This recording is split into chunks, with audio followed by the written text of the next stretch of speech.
Hello, my name is Anna Rossi, and I serve as the interim presenter and director of interfaith engagement at Grace Cathedral.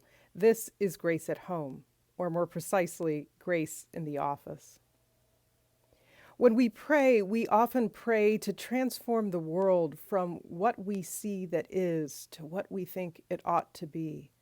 And that's expressed often poetically in the Psalms, for example.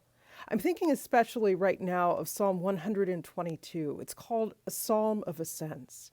And it imagines the 12 tribes of Israel, so the internal diversity of Israel, meeting at Jerusalem, ascending to Jerusalem in a place that is exactly right here.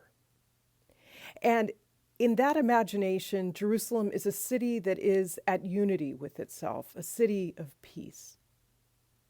That city of unity and peace has slipped further and further from our imagination and our grasp in these last weeks. I imagine that you, like me, are distraught at the images of violence that have been shown throughout the media. And also, like me, perhaps struggling with what is it that we can do. Because Jerusalem in particular, and the land of the Holy One in general, is a place that is holy to people of Christian and Jewish and Muslim affiliations, it's easy for us to feel strong emotional ties to the political events that happen there. But in point of fact, we don't live there. And so our power lies not in transforming the events on the ground there, as much as it lies in transforming our own context. And what I mean by that is this, that every time there is an escalation of violence in Israel and Palestine, there are two things that happen in the United States. One is that there's a heightening of critical attention on Jewish communities here, on synagogues and Jewish institutions. There's increase in vandalism and anti-Semitic rhetoric, and we also see that those institutions are often held responsible for the actions of the state of Israel and its military.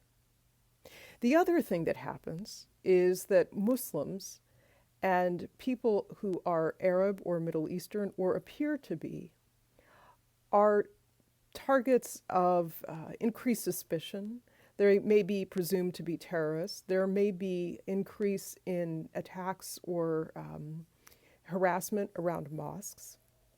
And so part of the work that we can do as people who want to transform the world that is into the world that ought to be is to stand with and for those communities right here, right now, reaching out to our friends, reconnecting and rekindling those relationships if they have frayed, being courageous when we are in the company of people who feel comfortable making, hateful rhetoric part of their speech, and gently challenging people. A lot of that comes with bias and assumption, and sometimes the only thing that we can do is ask a gentle question. Do all Jews do that? Is that true of all Arabs or all Muslims or all Palestinians?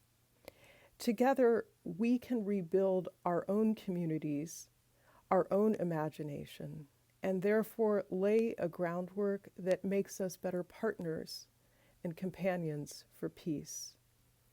Pray for the peace of Jerusalem.